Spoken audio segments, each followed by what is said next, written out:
Jute garments খাওয়ার জন্য জাহাজ কেটে খাওয়া ওনার এমপি হওয়ার উদ্দেশ্য নয়। এখন বুঝতে হবে যেই দল শহীদ প্রেসিডেন্ট জিয়া রহমান করেছে, যেই দলকে তিলে তিলে তার শিশুর মতো করে শহীদ প্রেসিডেন্ট জিয়া রহমানের প্রিয়তম স্ত্রী দেশনেত্রী বেগম খালেদা জিয়া এত বছর লালন করে যে দলটাকে এত বড় করলেন, সেই দলের মর্যাদা আমরা রাখতে পারছি কিনা। আমি তো বলি 24-এর 5ই আগস্টের পরে সেই দলের সত্যিকারের মর্যাদা আমরা রাখতে পারি নাই। যদি রাখতে পারতাম তাহলে ডাকসুরের রেজাল্ট হতো না, যদি রাখতে পারতাম জাহাঙ্গীরনগর বিশ্ববিদ্যালয়ের রেজাল্ট এরকম হতো না। সবগুলো হচ্ছে আমাদের পাপের ফসল। মানুষকে দোষ দিয়ে লাভ নেই।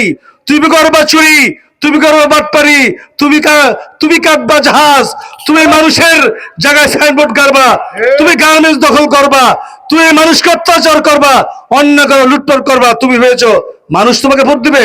কখনো সেই দিন আর বাংলাদেশে নাই। বুঝতে হবে কিছু নেতার অনুসারী কি করে 5ই আগস্টের পরে 24 সালের কেউ সাইনবোর্ড গাড়ে, কেউ জাহাজ কেটে খায়, কেউ লুটপাট করে, কেউ জবরদখল করে, কেউ সম্পত্তি দখল করে। আর শাহ আলমের অনুসারী ফতুল্লা থানার অবিসংবাদিত নেতা, ফতুল্লা থানার একটি অত্যন্ত সুশিক্ষিত পরিবারের, বিখ্যাত পরিবারের সন্তান, যিনি নিজে অত্যন্ত ভদ্র মানুষ, মার্জিত মানুষ এবং অত্যন্ত বড় মাপের একজন ব্যবসায়ী শাহ আলম ভাই, যিনি 2008 সাল নির্বাচনের মাধ্যমে বিএনপিতে পদার্পণ করে ফতুল্লা থানা বিএনপিকে যিনি আমি মনে করি সর্বোচ্চ আসনে অধিষ্ঠিত করেছেন, সেই শাহ আলম ভাই তার অনুসারীরা কি করলেন? 5ই আগস্টের পরে ঢাকা মেডিকেল সহ বাংলাদেশের সকল বড় বড় মেডিকেলে আগে আহত নিহতদের জন্য সাহায্য পাঠালেন। উনি বললেন আমার ছোট ছোট কোমলতরী ছোট ভাই বোনেরা, সাধারণ মানুষেরা, দলীয় নেতাকর্মীরা, যাদের প্রাণের বিনিময়ে, যাদের চোখ, যাদের হাত, যাদের কান, যাদের নাক, যাদের দাঁত, যাদের শরীরের আঘাতের বিনিময়ে এই 5ই আগস্টের মাধ্যমে আমরা এত বড় জালিম সরকারকে সরাতে পেরেছি, তাদেরকে আগে ভালোবাসা, তাদেরকে আগে শ্রদ্ধা, তাদের প্রতি সহমর্মিতা জানাতে হবে, ঠিক কিনা? তাহলে দেখেন একদল গেল লুটপাট করতে, আরেক দল শাহ আলম ভাইয়ের সৈনিকেরা গেল মানুষকে সাহায্য করতে। কোনটা ভালো হলো? ভোট কাকে দিবে? তারপরে আরো আসেন, উনি শুধু 2008 সালে কথা বলি না, আরো 25-30 বছর আগের থেকেই ওনার পরিবার এই ফতুল্লাতে সমৃদ্ধশালী ব্যবসায়ী পরিবার হিসাবে ওনার ভাই বোন, ওনার পিতা সহ, উনি সহ ফতুল্লাতে এমন কোনো উন্নয়নমূলক কর্মকাণ্ড নাই যেখানে তাদের আর্থিক ও উন্নয়নের ছোঁয়া লাগে নাই। ফতুল্লার এমন কোনো মসজিদ নাই, এমন কোন রাস্তাঘাট নাই, এমন কোন পরিবার নাই, এমন কোন অসহায় দরিদ্র মানুষ নাই যারা জালাল হাজী সাহেবের গেটে গিয়ে কোনোদিন ফেরত এসেছে, ঠিক কিনা? ঠিক জালাল হাজী সাহেবের একজন কৃতি সন্তান হিসাবে জনাব শাহ আলম সাহেবের দরজা থেকে সাহায্য চেয়ে কেউ ফেরত এসেছে এরকম কোন রেকর্ড নাই। সুতরাং শুধু রাজনৈতিক না, সামাজিক ভাবেই শাহ আলম ভাই একজন প্রতিষ্ঠিত মার্জিত মানুষ, তার পরিবার অত্যন্ত সুপ্রতিষ্ঠিত এবং সবাই জানে নারায়ণগঞ্জের শাহ আলম ভাইয়ের পরিবার সম্পর্কে। এর জন্য আমার বর্ণনা দেওয়ার কিছু নাই। 2008-এ উনি বিএনপিতে পদার্পণ করার মুহূর্তে উনি সমাজ সেবাকে আরো বেশি বেগবান করলেন।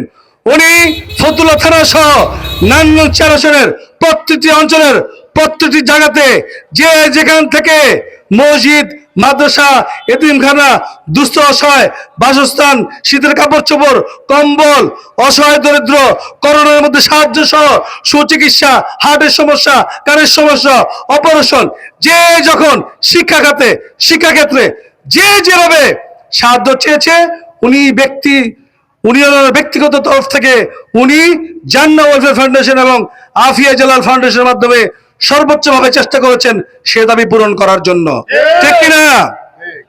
এই 3 নং ওয়ার্ড এলাকা যদি বলি, এখানে অনেক মসজিদ আছে, প্রায় বেশিরভাগ মসজিদ মাদ্রাসায় শাহ আলম ভাইয়ের কোনো না কোনো ক্ষেত্রে অবদান রয়েছে, ঠিক কিনা? যে যখন এসেছে, যে যা চেয়েছে উনি চেষ্টা করেছে সার্বিকভাবে দিয়ে দেওয়ার জন্য। যেহেতু উনি একজন ব্যবসায়ী, উনি একজন মানুষ, ওনারও কিন্তু সীমাবদ্ধতা, লিমিটেশন রয়েছে।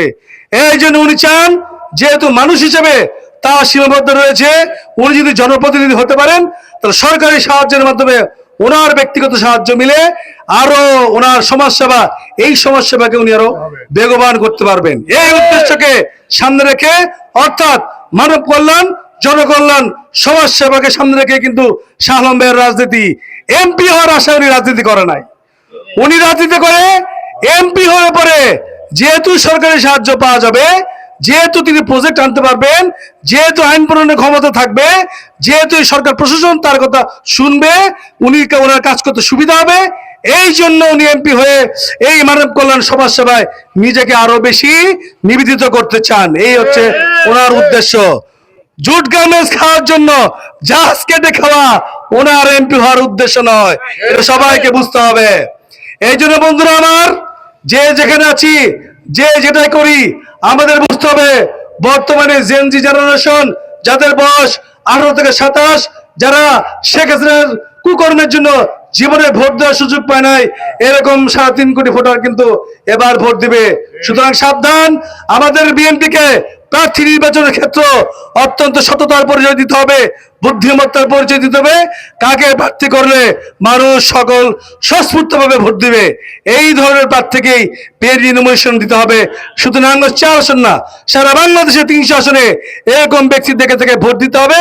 তারপর আমরা বলতে পারবো ইনশাল্লাহ বিএনপি জয় সুনিশ্চিত, বিএনপি সরকার গঠন সুনিশ্চিত। যদি এরকমটি না হয়, যদি বিএনপির হাইকমান্ড, বিএনপির নেতৃবৃন্দ আবারও কোনো ভুল করেন, তাহলে সামনের পরিস্থিতি হবে ঠিক ডাকসু যেমন হয়েছে, জাহাঙ্গীরনগর বিশ্ববিদ্যালয় যেমন হয়েছে, ঠিক এর মতোই হবে, এর বাইরে আর কিছু হবে না। আরেকটা কথা বলতে চাই, শাহ আলম ভাই আপনারা দেখেছেন, মানব সেবা যা ধর্ম, তিনি যেখানেই থাকেন, উনি ঢাকায় থাকেন, দেশের বাইরে থাকেন, উনি ওনার অফিসে থাকেন, যেখানেই থাকেন, সব সময় কাজ করে মানব কল্যাণ কিভাবে করা যায়, মানুষের সেবা কিভাবে করা যায়।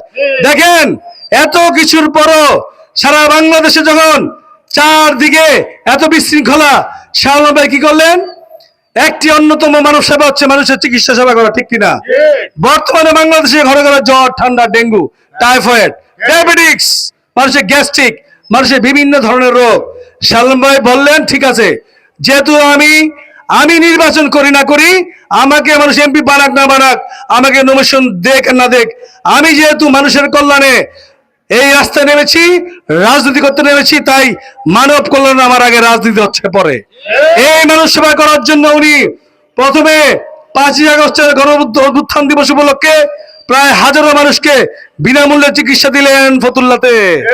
শুধু চিকিৎসাই না, 50% ডিসকাউন্টে উনি টেস্টের ব্যবস্থা করে দিলেন, ঠিক কিনা? একদল গণ-অভ্যুত্থান দিবসে 1000 লোক মিছিল করে পুরো শহর জাম বানিয়ে দিল, আর এক নেতা হাজার হাজার মানুষকে চিকিৎসার ব্যবস্থা করে দিল। দেখেন নেতা নেতা কত ডিফারেন্স। আবার কি হলো, 23 আগস্ট দেশনেত্রী বেগম খালেদার জন্মদিনে অনেকেই মিছিল করলেন। দুঃখিত, আজান দিচ্ছে বোধহয়, আমি আর বক্তব্য রাখবো না, যে আজান হয়েছে। সকলকে ধন্যবাদ জানিয়ে এবং আগামীতে ধানের শীষের পক্ষে কাজ করার জন্য এবং শাহ আলম ভাইয়ের পক্ষে কাজ করার আহ্বান জানিয়ে, ঐক্যবদ্ধভাবে শাহ আলম ভাইয়ের পক্ষে কাজ করার জন্য এবং নারায়ণগঞ্জ 4 আসনে আগামীতে ধানের শীষের ভোট দেওয়ার আহ্বান জানিয়ে আমি আমার বক্তব্য শেষ করছি। আল্লাহ হাফেজ, সালাম আলাইকুম, সবাইকে অনেক ধন্যবাদ।